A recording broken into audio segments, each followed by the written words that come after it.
Hello children, welcome back to your Hindi class. Hope you all are fine. So, let's start our today's class, which is continuation of the previous class. I have already taught you some exercise from this chapter. Today, I am going to give you some more exercises from this chapter. So, let's start.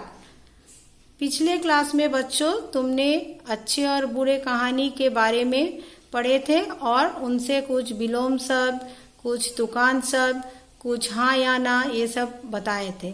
आज मैं उन्हीं chapter से नए कुछ प्रश्न पढ़ाऊंगी। देखो प्रश्न 1, लता को कुत्ता कब और कहाँ मिलता था?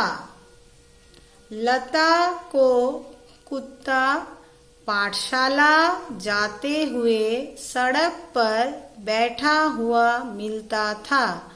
ये हो गया पहला प्रश्न और उसका उत्तर। अब देखो दूसरे प्रश्न की ओर ध्यान दो। प्रश्न 2, कुत्ता अच्छे और बुरे की पहचान किस तरह करता था?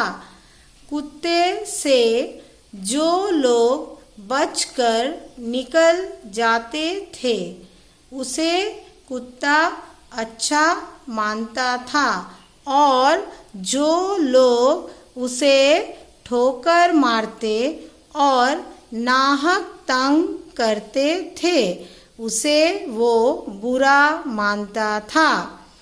अब तीसरे प्रश्न पर आओ। बुरे लोगों की क्या पहचान है?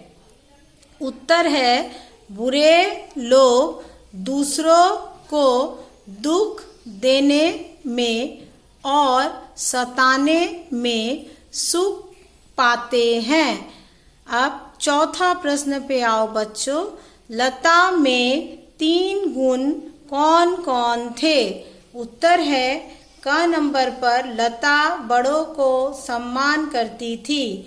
ख, दूसरों को नाहक तंग नहीं करती थी।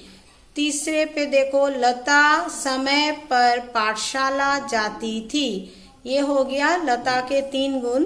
और भी कुछ गुण तुम अपने से लिख सकते हो। अब आओ प्रश्न 5 पर। लता नित्य उठकर क्या करती थी? उत्तर है लता नित्य उठकर बड़ों को शीश झुकाती थी। फिर से एक बार प्रश्न को देखो बच्चों।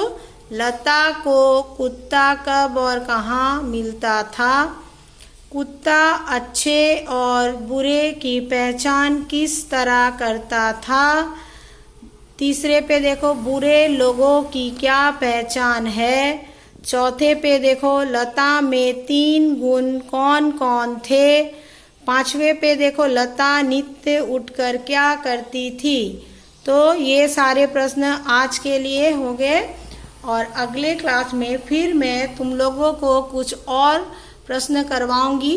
तब तक के लिए ये सब तुम लोग बच्चों पढ़ना और याद करते रहना। तो बच्चों सब कोई घर में सुरक्षित रहना, घर से एकदम बाहर मत निकलना और हर आधे घंटे बाद हाथ धोते रहना। Okay, bye children, see you in the next class.